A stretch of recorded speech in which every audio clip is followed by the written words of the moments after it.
These robots are already developing, securing, feeding this world and exploring worlds beyond. They have particular advantage where humans are limited from deep ocean pressure, the vacuum of space, radiation, hazards. When the work began some few decades ago, robotics was mostly science fiction and fantasy.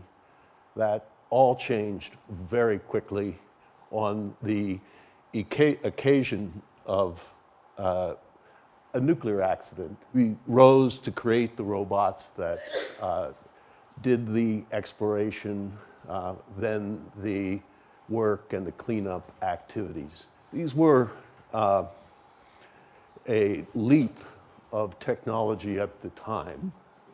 They developed the rudiments of manipulation, combined that with driving machines, achieved the reliability, and performed substantial work. So, in the technology of the time, this cutting was pre-programmed, and the use of tools was all teleoperated. And it was a very big deal to feel the forces and make the grip that could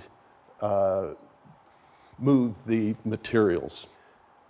Very quickly, the technology worked out that two arms were more useful than one for heavy work and certain intricate work.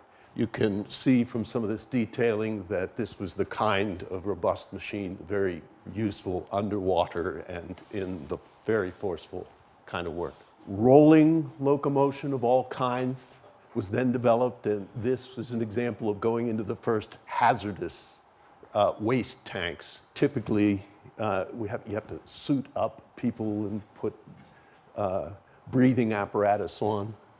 And then that quickly combined with manipulation and driving, and a subtlety that you might see here is that this machine can actually fold itself into a very small cylinder to go through the kind of hole that's designed for people and then expand to do its work.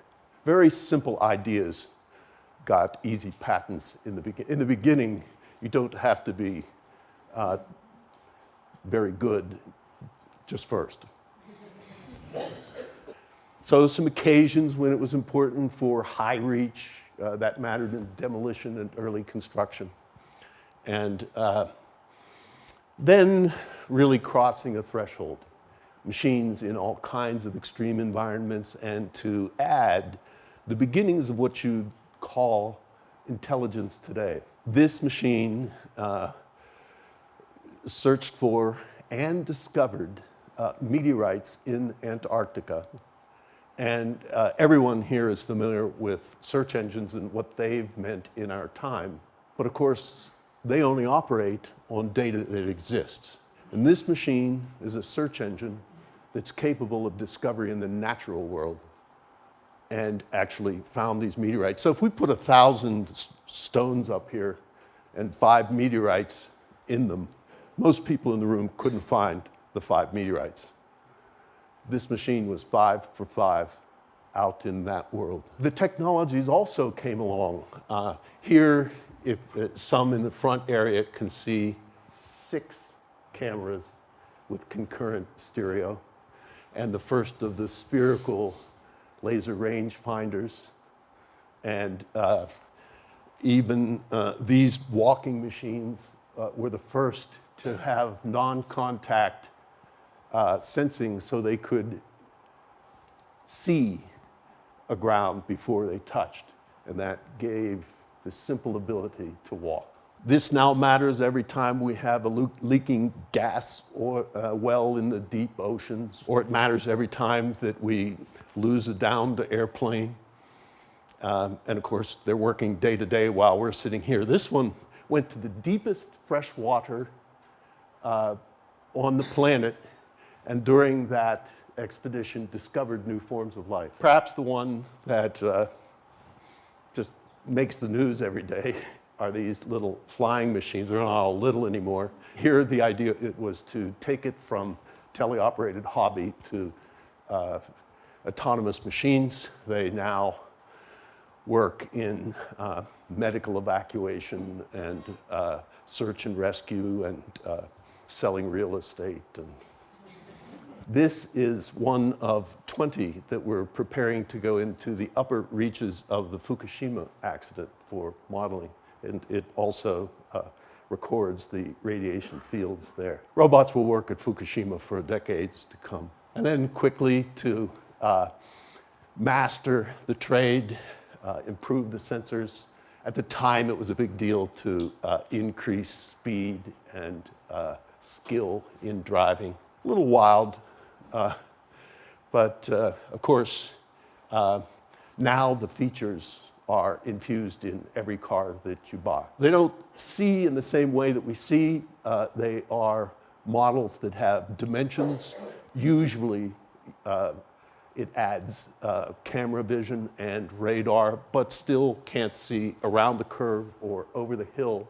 So it only fills in the model as it drives. Like a navigation or Google map, it would have an idea of where it's going and generally how to get there, but would only see circumstance as it progresses. If there is more than one, they'd know where each other is. If they're friendly, they cooperate. If they're racing, then the bets are off. Literally, I chose this one to be this time. So it's this date 8 years ago.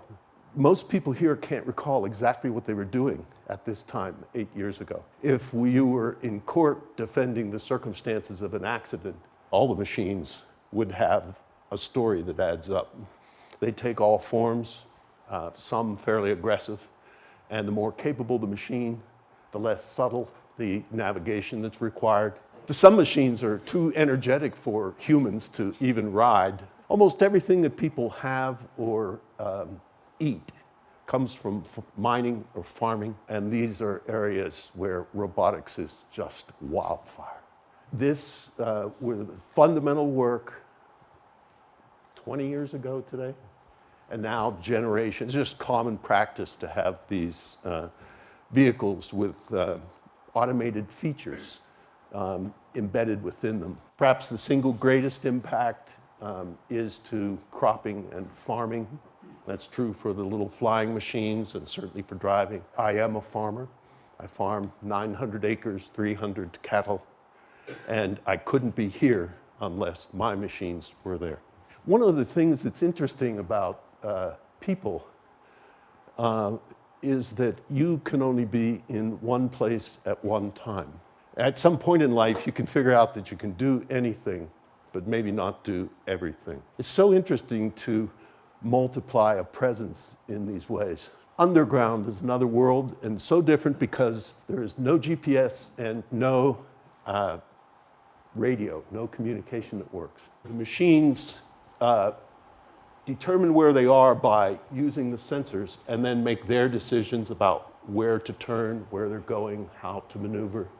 And this is incredibly invaluable in rescue as well as safety and driving the machines that increasingly dig underground. There is no more easy mining. We come from Pittsburgh. In Pittsburgh, we had easy steel, easy coal, easy iron. There's no more. As the world looks to resources in the future, it's smaller seams and deeper mining and tougher conditions.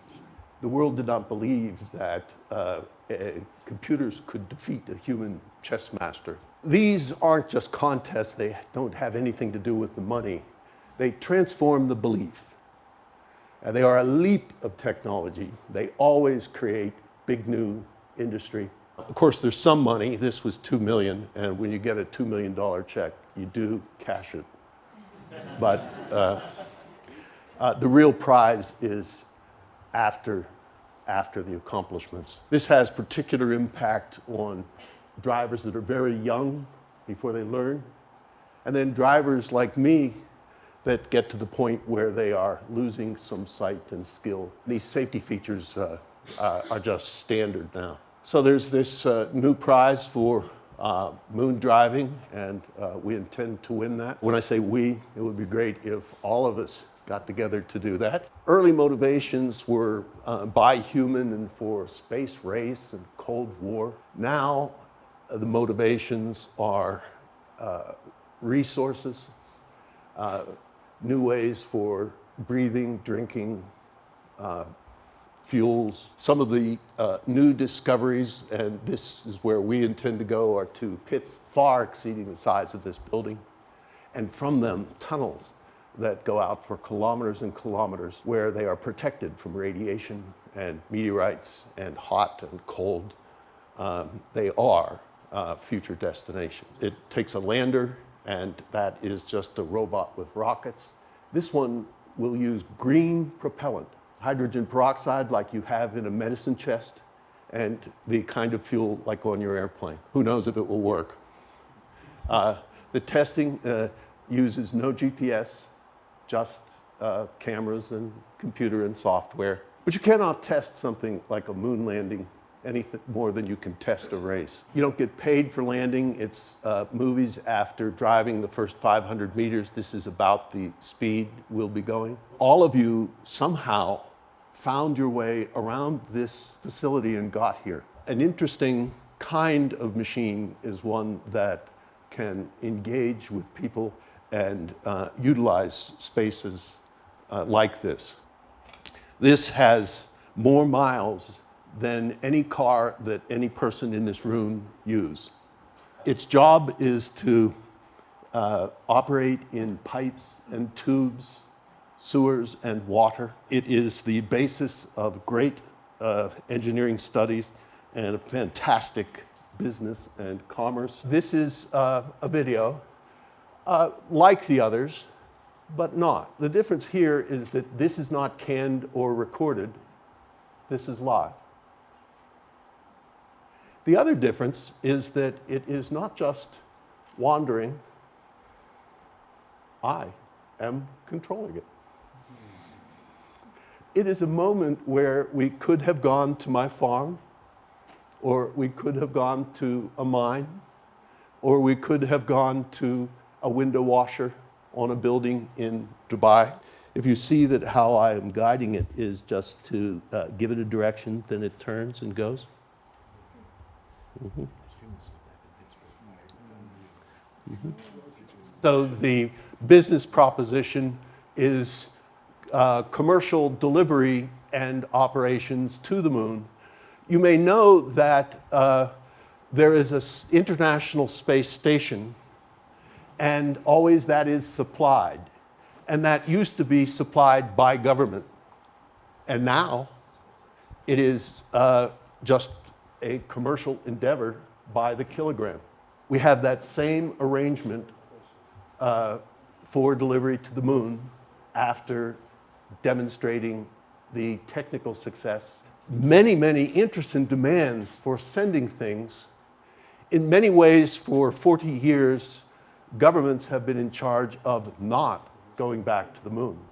Humans will always use tools, and those tools will always evolve.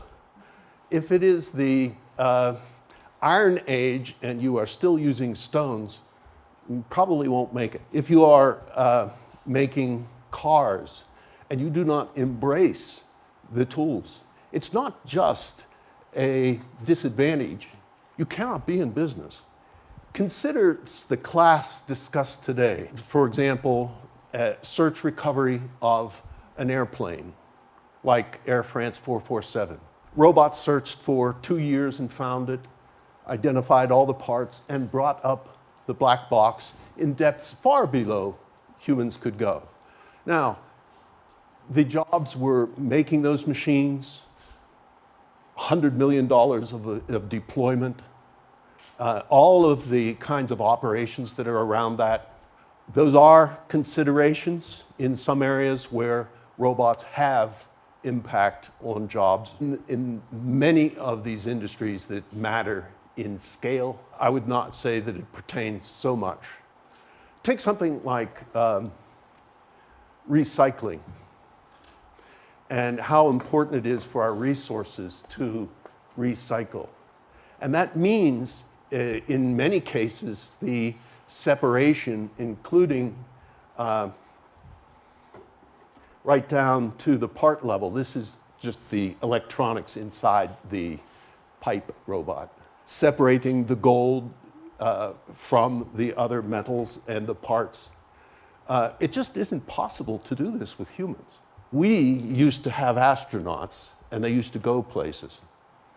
And now all the destinations are robotic, and the missions are robotic for many, many good reasons. Now, eventually, people will have those experiences, but now it's robotic.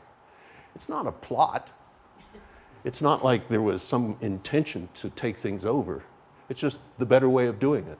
Robotics and things like self-driving cars are not like the Big Bang theory of the universe, where nothing happens, nothing happens, nothing happens, and then there are billions of self-driving cars. They are features introduced a little at a time.